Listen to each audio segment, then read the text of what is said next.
درود بر تمامی عزیزان. امروز قراره بریم سراغ زیبای ایتالیایی. بریم سراغ ویدیو ببینیم این فرشته ایتالیایی در چه حدیه. زیباترین فراری 250 GT SWB.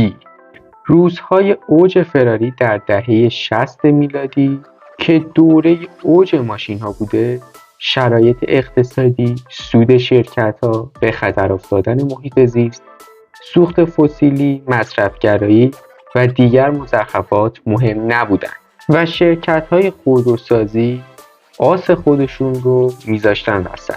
فراری‌های دهه 60 همیشه محبوب هستند. فراری‌های 250 مدل‌های اون بسیار متنوع و تشخیص اونها نسبت به هم بسیار سخته.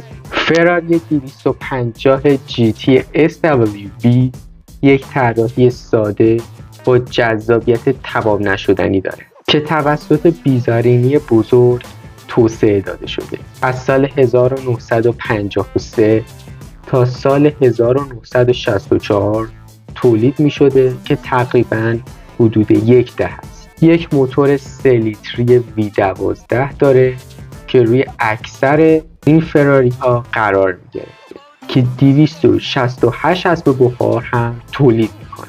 این خودرو در پاریس رونمایی شده، بعد توسط مجله اسپورتکار به عنوان یکی از بهترین ماشین های اسپورت در دهه 60 معرفی شده.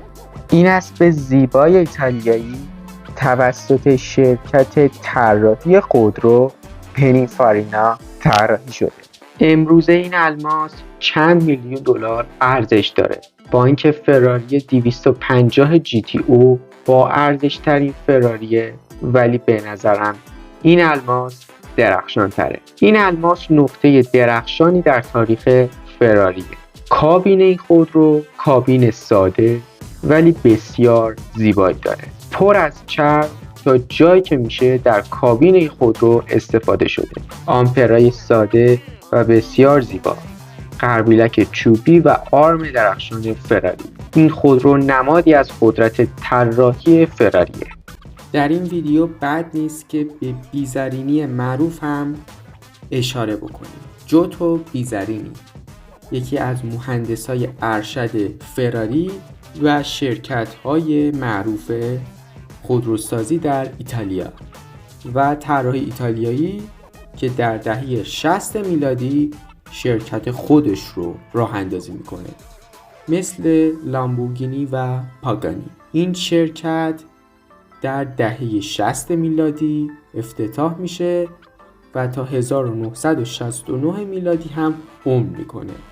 حتی یک نمونه از این خودرو هم در ایران وجود داره، بیزارینی 5300 GT که در موزه خودروهای تاریخی ایران وجود داره. ممنون که این ویدیو رو تماشا کردید. برای این اسب زیبای فراری حتما کامنت بذارید. تا دیدار دیگر، بدرود.